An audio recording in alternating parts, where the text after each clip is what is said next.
Birželio 12 dieną Tautodailės muziejuje Senoji klebonija Punske vyko Lietuvos muziejų kelio renginys. Tai 2014 metais pradėto ciklo Nėriniai ant rėmų baigiamasis etapas. Per metus buvo ieškoma naujų eksponatų muziejui, mokomasi atkurti senasias nėrimo ant rėmų technikas. Mes labai džiaugiamės, kad pirmą kartą mūsų kraštas priimtas į muziejų kelią, tai dėka Lazdijų krašto direktorės Dainos Pleidienės, kurie mums pasiūlė, kad mes atstovautume Dzūkijos kraštą ir praktiškai į pabaigą eina. Rytoj bus užbaigimas Dzūkijos kelio ir eis jau į kitą regioną Lietuvos. Tai toks kelias yra susietas ir su Lietuvos regionų metais. Renginio metu atidaryta papildyta muziejinių eksponatų ir šiuolaikinių dirbinių paroda, vyko edukaciniai užsiėmimai, eksponatai atgyja jaunimo rankose, bei nėrimo ant rėmų demonstravimas, kuriame dalyvavo ir Punsko gimnazijos jaunimas. Štai mes čia darom nėrinius ant rėmų ir surišame siūlus ir po to iš jų išeina nėriniai. Mūsų moko mokyti Aldona Vaicekauskienė ir tai trunka maždaug 2 savaitės.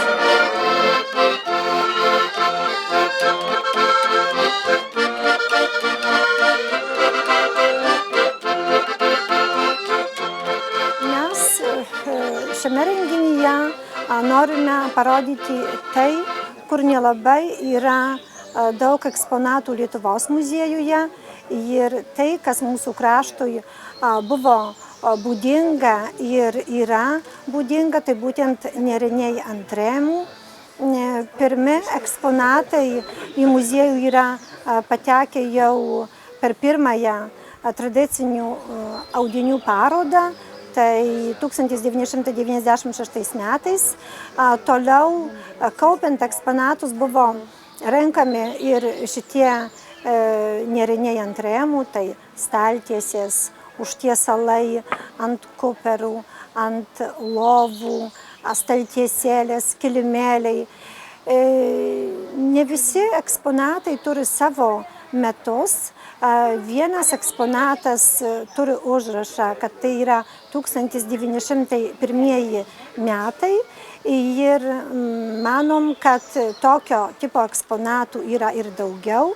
Bet reikia pasakyti, kad dar ši technika ir po karo, po Antro pasaulinio karo dar buvo gyva.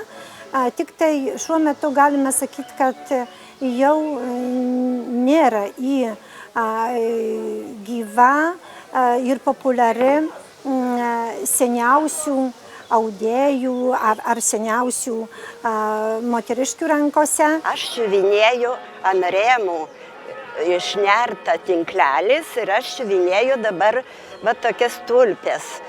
Tai anksčiau labai buvo madingi tokie užtiesalai ant lovų. Žinau, ir mano mama buvo darus. O dabar vėl mes atsimenam ir vėl išnerta ant rėmų tinklelis ir aš siuvinėju gėlytes.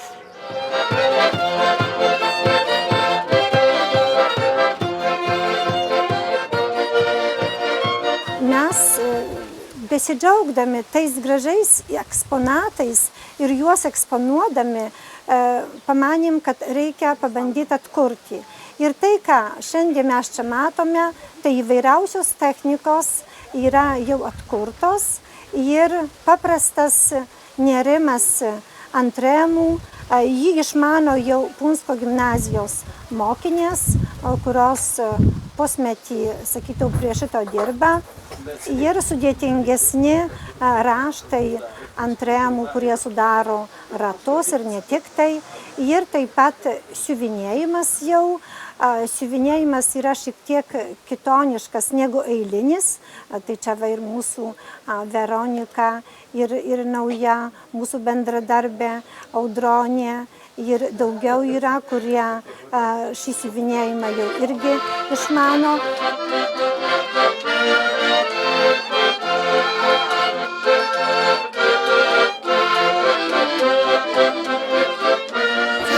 Aš manau, kad tie nėrimai tai yra tikrai senas senų vaikų darbas. Jas galėjo daryti mūsų pramočiutės. Tai buvo taip pradžioj 20 amžiaus, tikrai pradžioj. Ir aš tik žinau, būdama kur nedaugiau kaip 6-7 metų, mačiau tokį darbą, kada darė mama. Ir man iš to liko tik kvadratėlis užmestas mintyse, kryžiukas ir ištemptas šiūras, užsuktas ranka ir tada nerta adata.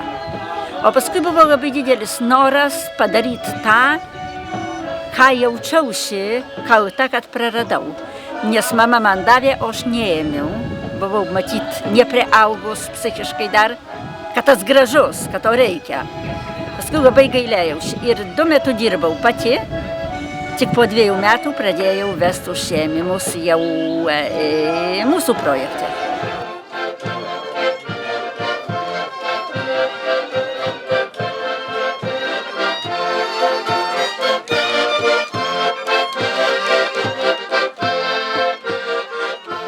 Aišku, mūsų atkurti darbai nėra tokie dideli kaip senieji eksponatai, nes ir jų paskirtis, manom, kad šiek tiek kitoniška, labiau dekoratyvi, o nebūtinai taikomoji. Tai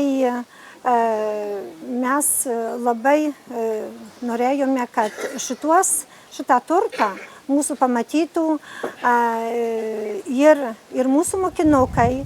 Ir vat jau mokinukai atėjo 1 klasė ir mūsų svečiai, nes jau namuose, savo kraitinėse skryniuose nelabai mes galime tokių eksponatų surasti, bet jeigu dar kažkas namuose surastų jų, tai mes labai norėtume, kad galėtų į tą parodą patekti. Mes šitą parodą pradėjome organizuoti pereitais metais, šiemet mes ją papildėme ir dar šitais metais visą vasarą Neriniai ant Remių puikuosis mūsų muziejuje.